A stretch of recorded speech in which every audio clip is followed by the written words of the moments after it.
Hello friends, जैसा कि मैंने पहले वीडियो में आपको बताया है कि बाबर के बारे में पूरा बताने के बाद मैं अपने नोट्स को हुमायूं के नोट्स को आपके साथ साझा करूंगी और उसे अच्छे से उसका अर्थ बताऊंगी। ठीक है, तो आज हम अपनी दूसरी नोट्स यानी दूसरे शासक की नोट्स यानी हुमायूं का नोट्स लेकर हाजिर हो गए हैं और आपको मैं इसको अच्छे से एक्सप्लेन करूँगी ताकि आपके दिमाग में सेट हो जाए। ठीक है, तो चलिए वीडियो को स्टार्ट करते हैं। तो दूसरा शासक का नाम है वो है हुमायूं। हाँ, और लेकिन एक और बात क्या कि आप चैनल पे पहली बार आए हैं तो आपको डायरेक्ट हुमायूं की चैप्टर दिख रही होगी।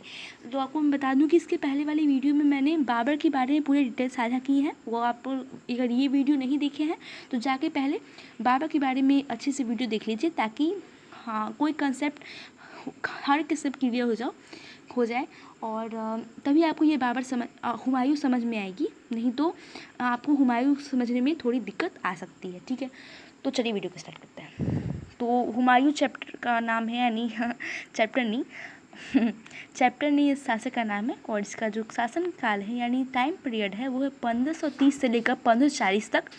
फिर एक और बार से जो है वो शासन किया वो है 1555 से लेकर 1556 तक। ठीक है, एक साल और ये 10 साल यानी टोटल 11 साल ख्याल से शासन किया। ठीक है, अब चलिए इसका हम कुछ और भी देख लेते हैं। तो इसका जो फुल नेम है यानी पूरा नाम है वो है नसीरुद्दीन हुमायूं। ठीक है, क्या नाम है पूरा?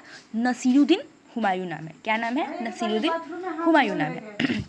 ठीक है, और ये जो है बाबर का पुत्र है। बाबर इसके पिताजी हैं। मैंने आपको पहले बता दिया कि मैंने पूरे इसके बाबर के बारे में बता दिया। तो बाबर का ये पुत्र है यानी उत्तराधिकारी बना है। ठीक है, अब मुगल वंश का ये दूसरा शासक है। ठीक है, सिंपल सी बात है, बाबर के बाद हुमायूं जो है वो दूसरा शासक बना है। ठीक है, इसने भी 4 युद्ध लड़े हैं पिता के जैसे, इसने भी 4 युद्ध लड़े हैं।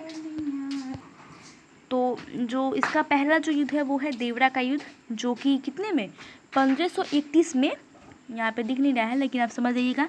यहाँ पे एक मिनट, हाँ 1531 में ये युद्ध हुआ है। ठीक है, तो ये 1531 में ये युद्ध हुआ है और किसके बीच हुआ है? ठीक है, किसके बीच हुआ है?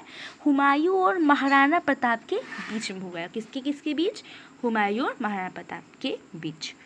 फिर हुमायूं जीता, महाराणा प्रताप हारे। हुमायूं की जीत हुई और महाराणा प्रताप हारे। ओके, और जो बी है यानी तो दूसरा युद्ध है, 4 युद्ध लड़े थे ना, तो ये हमने यानी पहला युद्ध हमने साझा कर लिया देवरा का युद्ध। फिर दूसरा जो है चौसा का युद्ध है। ठीक है, ये जो है 1539 में हुआ यानी 1539 में हुआ। ठीक है, यहाँ देखिए 1539 में हुआ है ये। उसके बाद शेरशाह सूरी और हुमायूं के बीच में हुआ है। यहाँ पे आप हुमायूं इधर भी कर सकते हैं और शेरशाह सूरी भी इधर कर सकते हैं, नो प्रॉब्लम। मैंने पहले शेरशाह सूरी डाल दिया है क्योंकि शेरशाह सूरी जो है दूसरे में जीत गया है, दूसरे युद्धों में जीत गया, इसलिए मैंने शेरशाह सूरी डाला है, नो प्रॉब्लम। इधर का भी आप हुमायूं को डाल दीजिएगा, शेरशाह सूरी भी डाल दीजिएगा, फिर ऐसे उतार लीजिएगा, नो प्रॉब्लम। फिर जो तीसरा युद्ध था वो था बिलग्राम का युद्ध। बिलग्राम का युद्ध कब हुआ था? 1540 में हुआ था। ठीक है, कब हुआ था? 1540 में।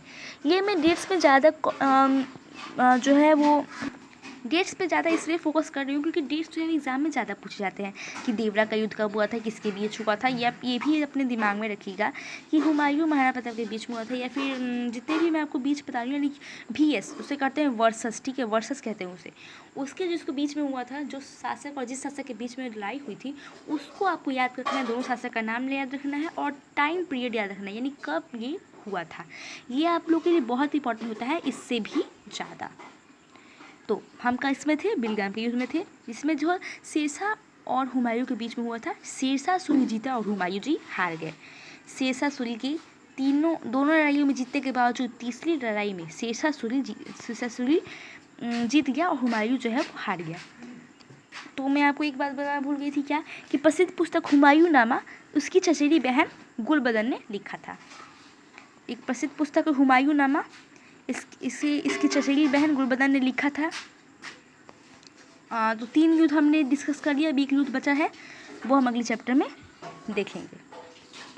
तो ये हुआ हमारा हुमायूं का शॉर्ट नोट्स, जिसमें मैंने आपको हुमायूं का पूरा नाम और किसका पुत्र था, मुगल वंश का कितना शासक था, इसने कितने युद्ध लड़े, कौन कौन से युद्ध थे, कौन जीता कौन हारा, और इसकी पुस्तक कौन सी थी, इतनी सारी चीज़ों को मैं चर्चा किया और साथ में शासनकाल को भी देखा और अच्छे से इसके बारे में माइंड में कॉन्सेप्ट भी क्लियर करें। अगर वीडियो अच्छा लगे तो वीडियो को लाइक कीजिएगा, चैनल को सब्सक्राइब कीजिएगा और बेल आइकन प्रेस जरूर कीजिएगा। ठीक है, थैंक यू।